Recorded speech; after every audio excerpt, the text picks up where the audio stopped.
Hello everyone. आज है 18 मार्च और आज की इस क्लास में हम डिस्कस करेंगे 18 मार्च से बनने वाले करंट अफेयर के सभी इंपॉर्टेंट क्वेश्चंस। प्रीवियस क्लास में हमने देखा था कि पॉली उमरीगर अवार्ड में सर्वश्रेष्ठ क्रिकेटर का अवार्ड ये मेंस कैटेगरी में शुभमन गिल को, वुमेन्स कैटेगरी में मिला स्मृति मंधाना को। इंडियन वेल्स ओपन का खिताब मेन सिंगल में जीता है इटली के जेनिक सिनर ने, वुमेन सिंगल का जीता है बेलारूस की अरियाना सबालेंका ने। अमेरिका के द्वारा ईरान के खर्ग द्वीप पर मार्च 2026 में हमला किया गया।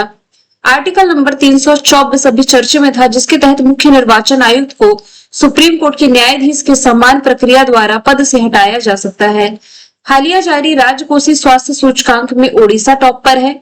एशियाई देश इंडोनेशिया ने भारत से ब्रह्मोस मिसाइल खरीदने का फैसला किया। विश्व किडनी दिवस 12 मार्च को मनाया गया और 2026 का जो ज्ञानपीठ अवार्ड दिया जाएगा आर वारामथु को दिया जाएगा। तो ये सभी क्वेश्चंस हमने देखे प्रीवियस क्लास में। शुरू करते हैं आज का हमारा पहला सवाल। हमारा पहला सवाल है, फ्रीडम शील्ड सैन्य अभ्यास किन दो देशों के बीच आयोजित किया गया? तो ये रिसेंटली अमेरिका और साउथ कोरिया की सेनाओं के बीच में रिसेंटली आयोजित किया गया है। इसका पर्पस है कोरियाई प्रायद्वीप की सुरक्षा को मजबूती प्रदान करना, संयुक्त सैन्य रणनीतियों का अभ्यास करना, रीजनल सिक्योरिटी सहयोग को बढ़ावा देना। फ्रीडम शील्ड एक बड़ा वार्षिक अभ्यास यानी कि हर साल ये होता है, जिसे अमेरिका और साउथ कोरिया के द्वारा संयुक्त रूप से आयोजित किया जाता है। वैसे इंडिविजुअल में बात करूं, भारत की अमेरिका के साथ होने वाली एक्सरसाइज में आप रिलेट करेंगे तो युद्ध अभ्यास है, कोप इंडिया है, वज्र प्रहार है। वज्र प्रहार के अलावा टाइगर ट्रंप अभ्यास है, टाइगर ट्रंप के अलावा टाइगर क्लॉ अभ्यास है। तर्कस अभ्यास भी आप किसी कंट्री के साथ रिलेट कर सकते हैं। भारत और चाइना के बीच में हैंड इन हैंड एक्सरसाइज का आयोजन किया जाता है। भारत के पड़ोसियों की यदि मैं बात करूं, जैसे ये इंडिया का पड़ोसी यहाँ पर श्रीलंका, तो श्रीलंका के साथ भारत की एक्सरसाइज होती है जिसका नाम हो जाएगा मित्र शक्ति। यहाँ पर मालदीप है, तो मालदीप के साथ भारत की जो एक्सरसाइज है इसका नाम इकुवरिन हो जाएगा। यहाँ पर इंडिया, श्रीलंका और मालदीप संयुक्त रूप से एक अभ्यास का आयोजन करते हैं जिसका नाम हो जाएगा दोस्ती। भारत का पड़ोसी यहाँ पर बांग्लादेश और बांग्लादेश के साथ भारत की एक्सरसाइज का नाम संप्रति है। भारत के ऊपर में यहाँ पर नेपाल है, नेपाल के साथ भारत की जो एक्सरसाइज होती है सूर्य किरण रिलेट कर सकते हैं। आगे चलते हैं। हाल ही में भारत के 94 नंबर के ग्रैंड मास्टर कौन बने हैं? तो मयंक चक्रवर्ती हाल ही में भारत के 94 नंबर के ग्रैंड मास्टर बन गए हैं। असम से बिलोंग करते हैं, नॉर्थ ईस्ट के पहले ग्रैंड मास्टर हैं। उन्होंने ये उपलब्धि स्वीडन में आयोजित शतरंज टूर्नामेंट में हासिल करी। इनकी उम्र मात्र 16 वर्ष की है। इसके पहले हमने देखा था कि मुंबई के जो आरव डिंगला है भारत के 93 नंबर के ग्रैंड मास्टर बने। ग्रैंड मास्टर का खिताब शतरंज से रिलेटेड है। देश के जो पहले ग्रैंड मास्टर थे विश्वनाथन आनंद थे और 18 साल की उम्र में सबसे युवा जो शतरंज वर्ल्ड चैंपियन बने थे डी गुकेश बने थे। शतरंज का डिस्कशन है तो इसे रेगुलेट करने वाली अंतरराष्ट्रीय स्तर पर जो बॉडी है इसका नाम है फिडे। फिडे का फॉर्मेशन ईयर 1924 है। लॉजन स्विट्जरलैंड में हेडक्वार्टर है। अर्काडी डोकोरविच हेड है। भारत ने अपना पहला स्वदेशी एफीबीएस यानी कि उभयचर ड्रोन विकसित किया है। पूछा जा रहा है इसका नाम क्या है? तो भारत द्वारा विकसित किए गए पहले उभयचर ड्रोन को नाम दिया गया है अवतार। ऑप्शन नंबर 20 का राइट आंसर हो जाएगा। अवतार नाम रखा गया है। अब देखिए ये उभयचर ड्रोन है। उभयचर का मतलब क्या हुआ कि ये हवा में भी काम कर सकता है और पानी दोनों में ही काम करने में सक्षम है, इसलिए इसे उभयचर कहा जा रहा है। और बैंगलोर स्थित स्टार्टअप है अक्वा एयरएक्स ऑटोनॉमस सिस्टम ने इसे डेवलप किया है और ये ड्रोन समुद्री निगरानी, खोज और बचाव अभियान साथ ही रक्षा कार्यों में उपयोगी साबित हो सकती है। ऑप्शंस की बात की जाए तो S-400 को लेकर के भारत रशिया के बीच डील है। मैंने कई बार बताया है S-400 का बदला हुआ नाम सुदर्शन है। देश की पहली AI टीचर जो केरला की राजधानी तिरुवनंतपुरम से लॉन्च की गई नाम है आयरिस। देश का पहला जो स्वदेशी माइक्रो प्रोसेसर लॉन्च किया गया था इसका नाम विक्रम-1 है। हाल ही में CE-20 क्रायोजेनिक इंजन का सफल परीक्षण किसने किया है? तो इसका सफल परीक्षण रिसेंटली भारत की जो स्पेस एजेंसी है इसरो, इसके द्वारा किया गया है। ये परीक्षण कहाँ किया गया है? तमिलनाडु के महेंद्रगिरी स्थित परीक्षण केंद्र में। और ये परीक्षण 22 टन थ्रस्ट स्तर पर किया गया और ये जो इंजन है भारी उपग्रहों को अंतरिक्ष में भेजने के लिए महत्वपूर्ण भूमिका निभाएगा।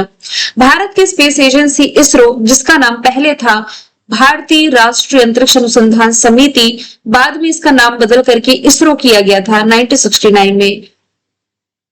हेडक्वार्टर बैंगलोर कर्नाटक में है। इसके पहले अध्यक्ष विक्रमलाल साराभाई थे और वर्तमान में अध्यक्ष वी नारायण है। अभी हाल ही में इसरो का युवा विज्ञानी कार्यक्रम यानी कि युविका कार्यक्रम चर्चे में रहा है। इसका पहला मिशन 2026 का PSLV C62 ये फेल रहा। दुनिया का सबसे बड़ा कमर्शियल संचार उपग्रह ब्लू बर्ड ब्लॉक 2, जिसे बाहुबली के नाम से जाना जाता है, ये अंतरिक्ष में लॉन्च किया गया इसरो के द्वारा LVM Mark 3 M6 रॉकेट के माध्यम से।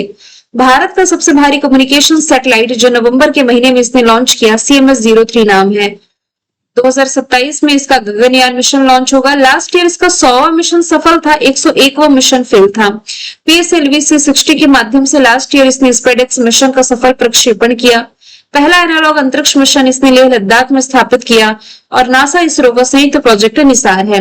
निसार यानी कि NASA ISRO synthetic aperture radar.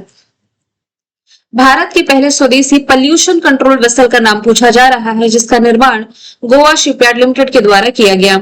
तो भारत के पहले स्वदेशी पॉल्यूशन कंट्रोल वेसल, इसका नाम समुद्र प्रताप है। ऑप्शन सी इसका राइट आंसर हो जाएगा। और ये भारत ने जो डेवलप किया है ना समुद्री प्रदूषण को कंट्रोल करने के लिए, और इसका निर्माण किसने किया? गोवा शिपयार्ड लिमिटेड ने। इसका उपयोग समुद्र में फैलने वाले तेल और अन्य प्रदूषण को कंट्रोल करने के लिए किया जाएगा। सूर्यांशु ये देश की पहली सोलर बोट है जो कि केरला में लॉन्च की गई थी। विक्रम स्वदेशी माइक्रो प्रोसेसर का नाम है, ये हम देख चुके हैं। इंद्रजाल क्या है? तो ये देश का पहला स्वदेशी एंटी ड्रोन सिस्टम हो जाएगा, AI एंटी ड्रोन। अगला सवाल है, किस देश ने वंशानुगत पेयर्स की व्यवस्था को समाप्त करने के लिए एक ऐतिहासिक कानून पारित किया है?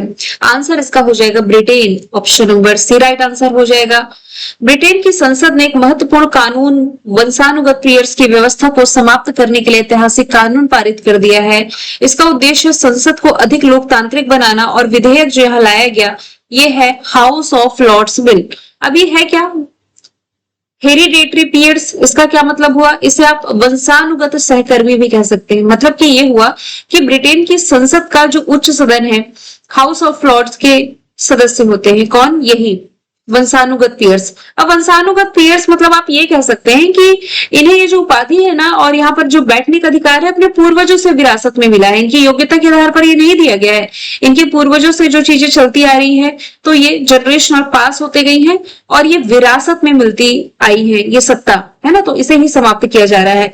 मतलब कि जैसे पिता के पास रही, पिता के बाद पुत्री या पुत्र को मिली, तो कुछ इस तरीके की व्यवस्था है ये। तो हाउस ऑफ लॉर्ड्स जो कि यहाँ की संसद है, उच्च सदन, इसमें बैठने की अनुमति इसमें होती है। यूके की कैपिटल हो जाएगी लंदन। लंदन टेम्स नदी के किनारे बसा हुआ है। दुनिया के सबसे भीड़ भाड़ वाले शहरों में लंदन हो जाएगा टॉप पर। यूके में बेसिकली 4 स्टेट आते हैं, स्कॉटलैंड है, इंग्लैंड है, वेल्स है और नदर्न आयरलैंड है। याद रखें आयरलैंड, ये जो साउथ आयरलैंड है ये यूके का पार्ट नहीं होगा। यूके और फ्रांस के बीच में आप इंग्लिश चैनल की लोकेशन देख सकते हैं। लगभग 34 किलोमीटर इसकी लंबाई है, जिसे लोग तैर कर भी पार करते हैं। जीके में पूछा जाता है इंग्लिश चैनल तैर कर पार करने वाले पहले भारतीय का नाम मिहिर सेन था। पहली भारतीय महिला आरती साहा हो जाएंगी। भारत ने ब्रिटेन के साथ फ्री ट्रेड एग्रीमेंट करने का फैसला किया था। हालांकि फ्रांस के साथ भी भारत का फ्री ट्रेड एग्रीमेंट हुआ है। यहाँ पर अटलांटिक ओशन आप देख पा रहे हैं, ऐसा आकार की आकृति में है। दुनिया का दूसरा सबसे बड़ा महासागर, सबसे बड़ा पैसिफिक ओशन, दूसरा अटलांटिक ओशन। ऊपर आप डेनमार्क देख पा रहे हैं, डेनमार्क में करप्शन सबसे कम है। जर्मनी, जहां दुनिया की पहली हाइड्रोजन ट्रेन चलाई गई। नीदरलैंड, नीदरलैंड के पहले गे प्रधानमंत्री बने हैं। आप लोग बताएंगे इसका आंसर कमेंट बॉक्स में, जो हमने डिस्कस किया था। गे प्रधानमंत्री या प्रेसिडेंट है? अभी हमने 1 महीने के अंदर ये क्वेश्चन पढ़ा है। एनर्जी ट्रांजिशन इंडेक्स में स्वीडन टॉप पर है। प्रेस फ्रीडम इंडेक्स में नॉर्वे, और जेंडर गैप में और पीस इंडेक्स में ये आइसलैंड टॉप पर रहा है। चलते हैं अगले सवाल की तरफ। हाल ही में बग काउंटी प्रोग्राम ये किसने लॉन्च किया है? तो ये UIDAI की पहल है। भारतीय विशिष्ट पहचान प्राधिकरण ने डेटा सुरक्षा को मजबूत करने के लिए एक नया बग काउंटी कार्यक्रम शुरू किया है, जिसका पर्पस है आधार प्रणाली की सुरक्षा को मजबूती प्रदान करना, सिस्टम की कमजोरियों को पहचानना, साइबर सुरक्षा विशेषज्ञों को इनकरेज करना। यूआईडीआई की फुल फॉर्म है unique identification authority of India, जिसकी स्थापना 2009 में की गई। दिल्ली में हेडक्वार्टर है। अध्यक्ष नीलकंठ मिश्रा और सीईओ भुवनेश कुमार हैं। अंतरराष्ट्रीय गणित दिवस या पाई डे 2026 मनाया कब गया? तो अभी मार्च महीने में ये इंपॉर्टेंट डे हमने छोड़ दिया था, जो कि 14 मार्च को मनाया गया है। इसे आमतौर पर पाई दिवस के नाम से जाना जाता है, क्योंकि गणितीय स्थिरांक पाई का मान 3.14 होता है और 14 मार्च को 3/14 के रूप में दर्शाया गया है। इस दिवस को मनाए जाने की घोषणा यूनेस्को ने 2019 में की थी। पहली बार 2020 में अंतरराष्ट्रीय स्तर पर मनाया गया। पहली बार याद रखें 2020 में मनाया गया है। इस बार की थीम है मैथमेटिक्स एंड होप, यानी कि गणित और आशा। मैथ्स के क्षेत्र का प्रतिष्ठित एबल प्राइज ये माना जाता है। मैथ्स के क्षेत्र का नोबल भी आप इसे कह सकते हैं, किसे? एबल प्राइज को। और 2025 का एबल प्राइज ये जापानीज मैथमेटिशियन मसाकी काशिवारा को मिला था। मार्च महीने में 1 मार्च है शून्य भेदभाव दिवस, 3 मार्च है विश्व वन्य जीव दिवस, 8 मार्च अंतरराष्ट्रीय महिला दिवस, 11 मार्च यानी कि मार्च महीने के दूसरे बुधवार को धूम्रपान निषेध दिवस, 12 मार्च मॉरिसस डे, 14 मार्च हम देख चुके, 15 मार्च को विश्व उपभोक्ता अधिकार दिवस। अभी ऑस्कर अवार्ड चर्चे में है। ऑस्कर अवार्ड में बेस्ट फिल्म का अवार्ड किसे मिला है? वन बैटल आफ्टर अनदर इसे सर्वश्रेष्ठ फिल्म का अवार्ड रिसेंटली दिया गया है। इस फिल्म के डायरेक्टर और राइटर पॉल थॉमस एंडरसन है। प्रोड्यूसर एडम सोमकर, सारा मर्फी और पॉल थॉमस एंडरसन है। ऑस्कर का ये 98वां एडिशन था, जो कि लॉस एंजल्स में भी हाल ही में आयोजित किया गया था। इसमें प्रेजेंटर चुनी गई है भारतीय मूल की प्रियंका चोपड़ा। और इस 98 ऑस्कर अवार्ड में बेस्ट एक्टर का अवार्ड किसने जीता है? माइकल बी जॉर्डन ने। ऑप्शन बी इसका राइट आंसर है। और वे लीड एक्टर कैटेगरी में ऑस्कर जीतने वाले छठे अश्वेत एक्टर बन गए हैं। और माइकल बी जॉर्डन सिर्फ एक्टर नहीं बल्कि फिल्म के प्रोड्यूसर भी है और डायरेक्टर भी है। ऑस्कर अवार्ड फिल्म जगत का सर्वोच्च सम्मान है। जैसे भारत में दादा साहब फाल्के अवार्ड है, सेम उसी तरीके से आप याद रख सकते हैं। और ऑस्कर अवार्ड में बेस्ट एक्ट्रेस का अवार्ड जीता है जेसी बकली ने फिल्म हैमलेट के लिए। इस जीत के साथ ही अवार्ड हासिल करने वाली पहली आयरिश एक्ट्रेस बनी है। इसके अलावा 98 नंबर के ऑस्कर अवार्ड में बेस्ट डायरेक्टर का अवार्ड जिसने जीता है ये पॉल थॉमस एंडरसन हो जाएंगे। वही नाम रिपीटेड है अपनी film one battle after another के लिए। और इसी फिल्म को 6 पुरस्कार मिले हैं। सबसे बड़ी जीत आप कह सकते हैं। पूरी लिस्ट यहां से मैंने ऐड कर दिया, आप नजर डालें। इस पूरी लिस्ट में जो जो आपको याद रखना है, जो मोस्टली एग्जाम का पार्ट बनते हैं, ये 4 point: best film, best actor, best actress और बेस्ट डायरेक्टर। बाकी की चीजें आप नोट डाउन कर सकते हैं।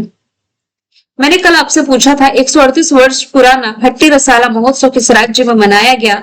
आंसर महाराष्ट्र था। आज का सवाल है जोस एंटोनियो कोस्टा किस देश के 38वें राष्ट्रपति बने? आंसर इसका जो भी आप कमेंट बॉक्स में बताएं। मिलेंगे नेक्स्ट वीडियो में।